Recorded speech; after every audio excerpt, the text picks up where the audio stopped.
We as Episcopalians begin our Eucharistic services, our Eucharistic prayers, both in Rite 1 and Rite 2, by saying, "Blessed be God, Father, Son, and Holy Spirit, and blessed be God's kingdom, now and forever."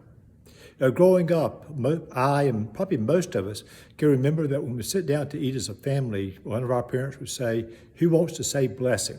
And we learned pretty quickly that if we want to get on our parents' good side or impress them, we'd volunteer first before our brothers and sisters to say the blessing.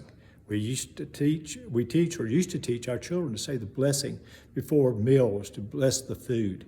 Blessing is a word that we use quite often in our society. We tell others that when they sneeze, we say, "Bless you." Now, this is short, I understand, for "God bless you," that started back in the Middle Ages, but it's, I think, a commentary of our time that we leave out the God part, simply say "bless you." But we do say "bless you" when somebody coughs or sneezes.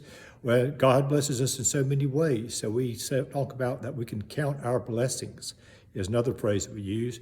When good happens to us, we say we are blessed. I want to think a little bit more about this word "blessed" today. Welcome, I should say, to those of you join us on Facebook and YouTube. This is one of our videos from St. Mark's Episcopal in Dalton, Georgia, and we're glad that everybody's with us today as we talk about blessings. We're called by God to bless others. Blessing is not just something that happens to us or as a firm we use to bless food or everything, but blessing is something that God calls us to actually do to others, or more accurately, to be a blessing to others. Not necessarily to bless others, but to be a blessing to others. I was challenged recently by someone who challenged me to start each day by thinking, who can I bless today? What person will I run into that I can be a blessing to on this day and bring God's blessings to them?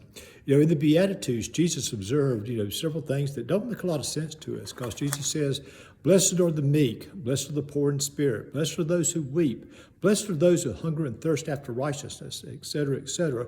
And we think, how can those people be blessed? Those are the people who are on the downside of society.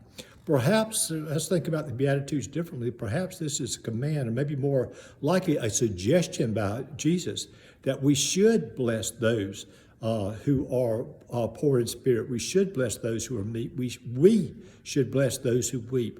We should bless those who hunger and thirst after righteousness. That instead of blessed are, it's say that you bless them.